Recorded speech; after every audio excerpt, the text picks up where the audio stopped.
Craig the Marketing Apprentice here. Are you looking for a fresh perspective on running a business? Are you starting your own, or yours is just going through a rocky patch? Well, Lee, the MD for VaporClean, brings you the Herding Cats podcast to give you not just his own experiences, but experiences of his team and clients he's worked with. Today though, Lee chats with VaporClean's contracts manager, Ashley, about what it's like to step back into a management role after previously leaving, where Ashley delves deep into the toll management can take. To be fair, I was quite upset that I couldn't do it, but my mind was shot. Lee and Ashley agree on the best parts of being a manager. I like doing that.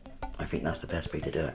I think that's one of the best things of being a manager or a leader, isn't it? And Lee makes a very bold statement. I feel like an absolute hypocrite when I say it, because I think we're all as bad as one another. All that and more in today's episode of the Herding Cats podcast. I gave up management, so why would I go back? That's what we're going to look into today with Ashley, VaporClean's contracts manager. Hi, I'm Lee from VaporClean, and in today's episode of Leadership, Herding Cats, we're talking to Ashley, our contracts manager at VaporClean, who used to be the contracts manager at Bristol City Council, left that position and then then moved over to VaporClean as a mobile support operative to a more hands-on role, but has recently stepped back into the management side of things, taking on the contracts manager's position.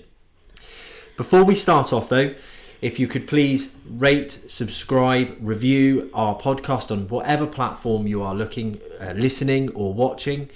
And if you're able to share it wherever possible, that would be much appreciated. It will obviously help us keep going with the podcast and push it forward as much as possible. So, Ashley, Yes. I'll give you a little bit of an overview. Obviously, standing down from management can be quite a hard decision. Stepping back into management is harder. Mm-hmm. There we go. So give me an overview of yourself. Tell us a bit about your career history and what you've done in the past. Well, I started off as a school cleaner in Bristol with the council. My area supervisor had to go sick, so she put me forward to cover her job from being a cleaner. So I did that for 6 months, and they liked the way I did it, so they made a mobile job for me. So I went on to be a mobile. They made a mobile job for me, and we were doing relets, which is what the council have, where people rent their properties. Yeah. And then they can just disappear or get evicted, and we were sent in to clean it up. Yeah. So you can imagine what that was like, needles and all sorts. And then I was made an area cleaning manager for Avon, and then the overall cleaning manager for Bristol City Council. Avon Cleaning. Avon. And we were called ACE, Avon Cleaning Enterprise. I remember that actually. And they had all of it then. Yeah. It was massive, and then it went back to their own areas. So you ended up, well, first of all, the thing that sort of stood out to me there is exactly what I related to in my first podcast, the episode 1, was how in the cleaning industry it's actually really, it's very straightforward to start from the bottom and sort of work your way up. And what you just said there about them creating that mobile role for you. Yeah. I think that's a prime example of what can happen in the industry, don't you? Yeah, if you've got somebody that's got it there, bring it out of them. Yeah, definitely. So that's really interesting. So you went, your final position basically was managing sort of how many sites, how many people? 178 sites. 178 sites. Yeah. 6 mobiles and the rest. I would say out of that sites, there was probably 95 ethnic minority. Really? So with 178 sites, how many people was that in total?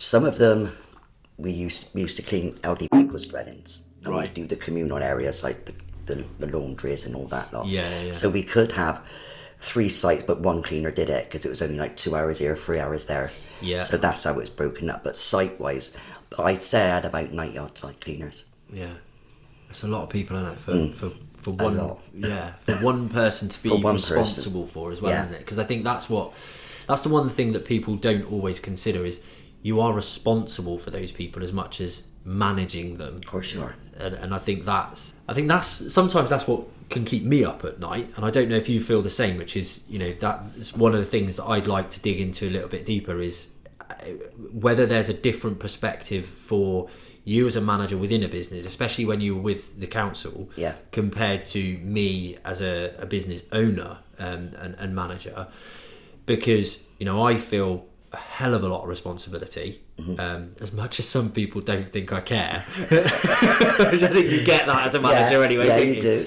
But I feel a hell of a lot of responsibility, because at the end of the day, if anything goes wrong, Yeah, all of those people are affected, aren't they? definitely. So did you feel the same when you were... Massive. You just got to make sure. Basically, when I was cleaning, you weren't just their manager. You were their life coach. You were their doctor. You were their support. Yeah. And no matter what was wrong, they got to be able to talk to you. Yeah. Because if they can't talk to you, that's it. You've lost it. Yeah. And all that spreads out over all that staff. You don't realise till you sit back, my God, that's a lot I got to carry on my shoulders. Yeah. And that's where it gets heavy. Yeah, and that's what I was going to say, and I think that's the one thing as people that aren't managers already, when they're thinking about going into the management, that's probably the one thing they don't consider, isn't it? Yeah. Because you've got to consider it. Yeah. It does play on your mind. But it does, doesn't it? You don't get to be fact. We've got someone now that we're is in the process of recruitment, and they're literally stepping out. And I've had 3 or 4 over the years. They're stepping out of management purely for that, because they don't get the time to switch off. They don't get the time to walk away and literally say, "That's it. That's that's done. I'm done at work. I'll go back tomorrow." Because you don't as a manager. You don't. You're switched. You've got to be switched on at all times. You've got to. Yeah. You can't just walk away from it, and it can affect you massively. So what was it that triggered you leaving management then? One was the amount of sites I had. Yeah. Because it was too much, way Yeah. too much. It was also expecting to be there 24 hours a day, 7 days a week, regardless. If you were on holiday, you were still being pestered of problems and stuff. And the biggest one was we were 2p'd over to another company. And being in the council is totally different to being in the private. I can only imagine, to be honest. Massively different. Yeah. Because you've got to follow all the HR. Everything got to be done book by book by book. Yeah. They didn't want to follow those rules. I didn't like the way they were doing it, the way they were treating the staff. And I just thought, you know what? For what it's doing to me, it's not worth it. Yeah. So I got out. So is your whole career in the industry being related to the council then? More or less, yeah. So it's more... I have worked for other cleaning companies, like I popped out of the council and come back again. Yeah. I've worked for Initial, I've worked for ISS, worked for Churchill. So Yeah. I've worked for other cleaning companies, but always gone back Yeah. to the council. Obviously, I mean, prior to you starting here at Vapor Clean anyway, but... And you ain't going back this time. I'm not letting you. So, yeah, and I think that's the big thing, isn't it? And that's what we try and do differently here, is treating people better. But I also think, and interesting to know if you agree, that it can be quite a big problem in the industry, can't it? Yeah. Is they put too much. They put too much. I'll say we. In fact, to be more honest, I'd say we, because I'm guilty of it. Again, have you ever been guilty of that? Yeah. Can you admit to that? Yeah. You put too much on one person? Yeah, we all do it. You don't realise you're doing it until they say, hey, stop. Yeah. And until they say that, you'll just keep doing it. Yeah. So no, I'm just as guilty as anyone else. Yeah, and I think that is it in the industry, because it is, the trouble is, without the people you can't do the work, can you? It is swapping time for money. It's as simple as that. Yeah. So you have to have that time, that resource, for want of a better way of putting it, to be able to get the work done. And if you've got limited resource, which we've experienced, especially over the last couple of years, I think recruitment's been really, really tough. Yeah, it has. So, you do tend to lean on the people you do have there a bit more, don't you? Yeah, and then they go sick. And then you lose them. Yeah. And that's the rolling effect of it. Yeah. And I suppose, me knowing you, I could probably guess this, but for the listeners and the viewers, how much pressure did you put on the council to do it differently, do it better, look after those people? In what ways did you think about it? There was loads of ways we put it, but nobody would listen, because them higher up, I always felt the people I higher up never knew the job. Yeah. And if you've got somebody that just can manage but don't understand the industry, you might as well talk to the brick wall. Yeah. Because they won't see it any other way. Yeah. And I don't think that's any different in a business to a government organisation or anything else, is it? Ultimately, those people that are in those positions, for one, their main focus is on the finances. Yeah. And for two, if they don't understand the work, and that's any industry, Well, yeah. but if they don't understand the work, the finance is always going to be the first decision. They may not have the skill or mindset to look further down the road. And I think that is a quality of a good leader, a good manager. Yeah. To be looking further down the road. I mean, you and I have had discussions, haven't we? Of you need to slow down. You need to not do that. And I feel like an absolute hypocrite when I say it, because I think we're all as bad as one another. But it is like that, isn't it? It is like that. It is hard. Yeah. What were you actually feeling when you made that decision then? What was that? But when I finally decided, When you finally decided to step down. it's not in it, and my heart's not in it anymore. It's gone. And I think if you can say that, got to act on it. Yeah. And it wasn't. I didn't want to leave cleaning. I just didn't want to do that anymore. I'd done it for like 15 years, and it's a long time. It hurt that I had to say it. To be fair, I was quite upset that I couldn't do it, but my mind was shot. Was it couldn't do it or didn't want to anymore? Didn't want to. But at the time, it made you feel that you couldn't do it. Yeah. And when you step away and you had a few weeks to think, yeah, I can still do it, but I don't think I want to do it no more. Yeah. And that's when it sinks on you. But at that time, it's like, I can't do this no more. I got it's that kind of human reaction, isn't it? Yeah. Of I can't, and I think that's a hurtful word, to be honest. It is very hurtful when you're telling yourself that you can't do it, and like you say, you've been doing it for 15 years. Yeah. And then you stand there and go, I can't do this. Yeah. Body didn't want to do it no more. Yeah. Mind didn't want to do it no more. Yeah. It's a tough one, isn't it? And I suppose. I'm gonna walk on thin ice here. But the older you get, did that creep in? No, strangely enough, it didn't, because with the sites that I've had them for 15 years. Yeah. So I knew everything about them. Yeah. So that was it was just the pressure from higher up. Yeah. To try and do more, get more money. Yeah. Go out and do this, and you're just thinking, I can't, you can't do it. Can't physically do it. No, and they wouldn't employ anyone else to help. And that's the trouble. And I do think that's where businesses with the right mindset can win out, but they need to be ahead of the game. Of course, because they need to be ahead of the curve and the growth of when you need more people. You need more people before you've got that work. But it's that whole chicken and egg argument, isn't it? Yeah, it is hard. A council's probably slower at making that decision. Very slow. And then, how did you feel once that decision was made? That day after, because there was a gap, wasn't there? A month, wasn't it? Was it a month between I did a you month's leaving? notice. Yeah. Because but you were still there before starting here. Yeah. Yeah. Yeah. And then when my notice finished there, I think it was 2 weeks after that I started. So you had a couple of weeks. I had a couple of weeks. So that day after then, that first day off, how did that feel? I was upset. Yeah. Because I'd done it. But I think eventually this rock started to come off my back. Yeah. And I could feel myself coming up more instead of being down like this with everybody on you. So no, eventually, and I just felt relief. Yeah. Big relief.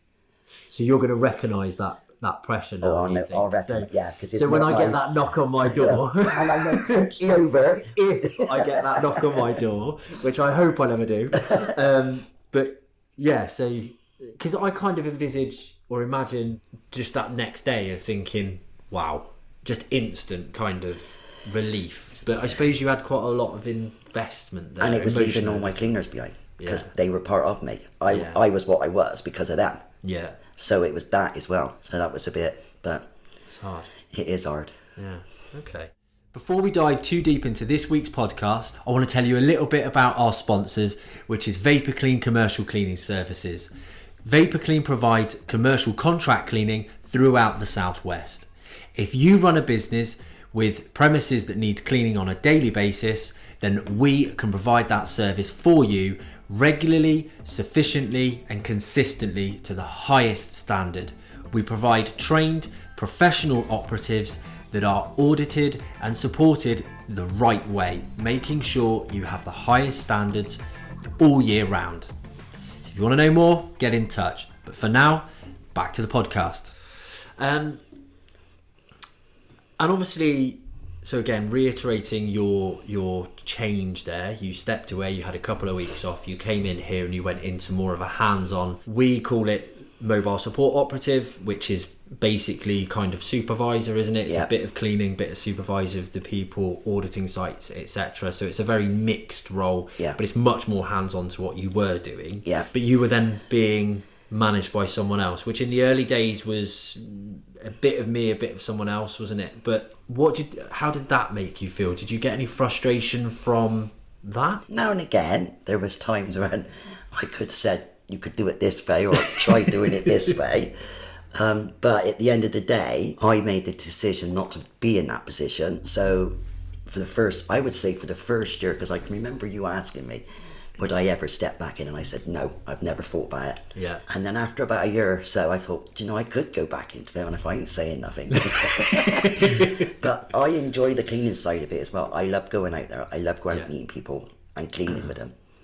But but that's what you get in cleaning, isn't it? You have to have some. I don't think you have to love it, but you have to at least appreciate it. And I think that's probably one of the hardest things for the cleaning industry, is to get people to accept that actually cleaning can be very rewarding. But once they experience it, I think you get that. And again, referring back to episode 1, I said I have a love-hate relationship with the cleaning industry.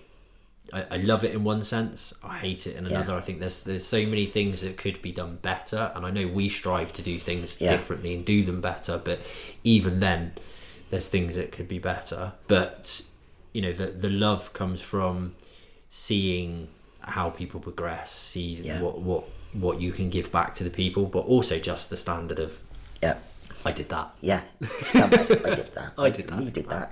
Yeah, exactly. So when you sort of stepped away, and obviously now you've kind of stepped back in to management, what triggered that decision then? What eventually, because you said you kind of thought about it for a while, didn't mention it, you probably knew I'd have had you straight away. I think what it was I just said to myself one day, God, I could do this with my eyes closed. And I just thought, why are you saying that?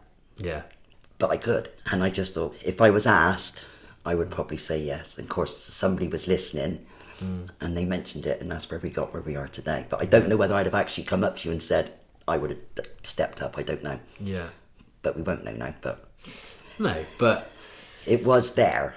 I could say to people, I could do so much better than this. So this could be done this way. Why can't it be done that way? There's other ways. So is it... because obviously you said the decision for stepping down was the fact that you said you didn't want to do it anymore. But this is smaller. This is more family. You know, it's not like there's 17 managers above you and it just confiscates down to you and it's just left with you. This is so much different. And I think that's what made me decide I could do this. There's that word though. There's that can't. So does that feel? But that's me. If I can't do it, I can't do it. And I would put everything into it to try and do it. But if I can't do it, there's no point pretending I can. I just wonder, I suppose, and I think hopefully you'll agree with this, I think the benefit of being in a smaller, more independent company, especially here at Vapor Clean, you know I'm quite hands-on and I'm very, we work very closely together. So you've got more ability to change. So when you say can't, with the council, was it because you couldn't do it because you couldn't make the changes that you needed to make it work? Because if you come up with a change, it would have to go to this person and this person, and then it would just get lost. So if anyone said, well, can't you do it like this? Well, maybe, but there was always this but. Where with a smaller company, you can say we can definitely look into it. Could maybe something we can look at, but you couldn't with the council. And so with all that in mind then, are you looking to do things differently than you did it there? I'm not telling you. Not till you need me to sign a check for something, Did you ever think, I think you said earlier, but did you ever think you would go back? At the time? No, not at the time. But, being here has see, I've seen cleaning in a different light being here. And how it's managed. And it's better than what it was. I'll say thank you to that. No, Good. that's okay. And does it feel different returning now? So if you think back to your first day as a manager compared to being a manager now, does it feel different than it did back then? Yeah, it is different. Very different. In what way? That was a long time ago. I was avoiding that. and it's just like with everything, cleaning's changed so much since I started to what it is now. You know, we didn't have laptops to carry around with us. We just had bricks to carry as phones. With the battery and the extra, So no, it's all changed in that way. But no, I don't think there's a lot of difference between what it's just the way life is, and that was different. That's all really. Do you find that the actual people that you manage, so the operatives on site, do you feel that their attitudes are different to what it was 10 years ago? A little bit, not a lot, I don't think, because like when I started, we wouldn't have had those sort of operatives. We just had a mobile, right? And it was only towards the last 5 years with the council that I did have 2 assistants. Yeah. But I don't think there's much difference, to be honest, in between. No. So I just think, and I know there's a lot of talks, as in, you know, post-COVID, dare I mention that word, post-COVID, that people's attitudes have changed and people's work ethics aren't the same as what they used to be and things like that. And I suppose it's just getting your perspective as a manager, whether or not you feel that on a day-to-day basis and whether or not you manage those people differently because of that. I would manage them differently because of it, but at the moment, nothing. I suppose you have a type of person that you look for as well, don't you? Yeah, you all do. Yeah. You all do.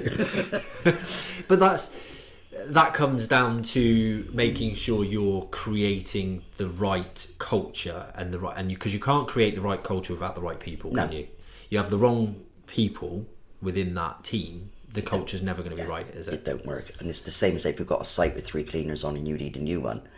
That cleaner's got to be able to fit in with the 3 that's there. Because if they don't, you're just going to get constant problems. Yeah. So it is one of those things. Do you think commercial cleaning on a scale in particular, is more about people management than cleaning? Yeah. I think if you manage the people right, you'll get the results that you want and what they want as well. Because they get just as frustrated if it's not done right.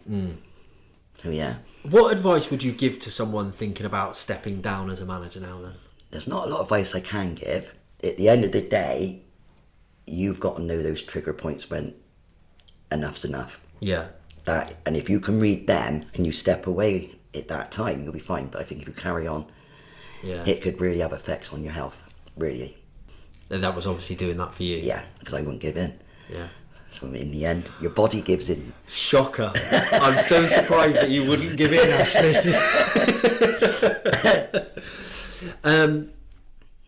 And if someone has been in a similar situation, if they've been a manager, they've stepped down, they've stepped away, they're considering stepping back in, what advice would you give to them? Don't go back to the big companies. Stay with a little firm. Yeah. And then you know if you can do it. It's like starting again. Yeah. Basically, I would never go back. Saying now, I'd never go back to the council for how big that is. Yeah. But starting off here, you get the feel of it, and then it just comes. If it don't come, then you're not doing it, are you? Yeah. Basically, it's up to the individual. I'm surprised I'm sat here. Because if you'd have asked me 2 years, I would, definitely said no. I hadn't even entered my head. Yeah. And that's how bad it was. So is there a point, because as you know, let's be fair, we've got our targets, we've got our mission statements, we've got our 5-year plan of where we want to be, what we want to grow. For you personally then, and you're well aware of all of that, but for you personally then, is there a ceiling level? Is there a point where you feel, this will be news to me, that you feel that you would say, no, that's me done? No, not at the moment. I'm not sensible. Just has to be run right. Yeah. But I think that's often the case with people in the industry, isn't it? At whatever level. Yeah. And potentially, potentially in other industries as well. I've got I haven't got the experience of being the level I am now in other industries, so I can't say that. It'd be interesting to find out. But I think that's quite often the case, isn't it? People get pushed so far, they want to see it differently. So it's not the fact that they don't want to see it grow, they don't want to see it get bigger, No. but they want to see it managed and done in the right way. Yeah. And I think, yes, that's a tricky thing to do, isn't It is very tricky, yeah. But ultimately, I think if you've got the right set of morals, you'll always try and do it in the right way. Yeah. We'll make mistakes. Well, everybody makes mistakes. Everyone makes mistakes, don't we? Yeah. And you kind of said that you look for a particular person. Mm. What do you look for in the person that you think? Have you like sort of raised people up through the ranks yourself? So your assistants, They were cleaners for me. they were cleaners for you as well, and Yeah. you've brought them up through the ranks. I like doing that. I think that's the best way to do it. I think that's one of the best things of being a manager or a leader, isn't it? Yeah. It's Bring them up from where they and get them through. Let them see how it works, Yeah. rather than just employ someone and they say, "Well, what do you want me to do?" Yeah. I think that's the Yeah. hardest bit. So, what do you look for in that person then? Because obviously that they still need that quality as a manager. Because there's also that flip side of you can have the best cleaner in the world, but they'll never be able to manage someone. No, So, what do you look for? I don't think I actually look for anything particular. I think I would watch them, and I don't know what it is. Whether it's because I've been doing cleaners, I just know, Yeah. and I don't know what it is that I know, but I know some, and I just go on that and I give them a trial. If I get good results, then I know Yeah. I can, and I think it's the way they talk to you as well. Like if you talk to them about something and they can say, "Oh yeah, I had an incident like that," blah blah blah, and going off about other things that they've done. Yeah. With cleaning, you know by what they've done. That's all I can put it down to. Because it, like you say, it is a tricky one, isn't it? Finding that balance between the two, and I think that is the obvious thing is knowing as a manager, a leader, even as a business owner, you need to know when you need more people and what people will be the right people to keep developing that team on. But sometimes it's very quick to think, well, I'll just get someone on. No. We'll get them on straight away, and we'll just carry on with that. No, you've got to get the right ones. Yeah. You've got to, because otherwise you're just going to be stuck. You're Yeah. never going to go forward. If anything, you'll go forward a little bit and go back too far. Yeah. And then you've got to drag back up again. So no, I like to take my time and search somebody out. Search someone out. Excellent. Well, Ashley, thank you very much for your time today. I think we'll wrap it up there. I think there's been some really good insights. Thank you very much. That's okay. And we'll see you again soon on another episode, I'm sure. So thank you, listeners, viewers, wherever you're viewing us. Thank you very much. Hope you've got some good information from that, learnt some stuff. I think Ashley's been really open and honest with us. Please do like, subscribe, review the podcast. If you can, pop a few comments in if you have any questions or any feedback on what we're providing you. That can potentially help us to develop the podcast in the future. And if you can share it across as many platforms as you can, we'd really appreciate that and enable us to move forward. And of course, if you do want any commercial cleaning completed in the Southwest, Vapor Clean are always here to help. So thank you very much, and we'll see you next week.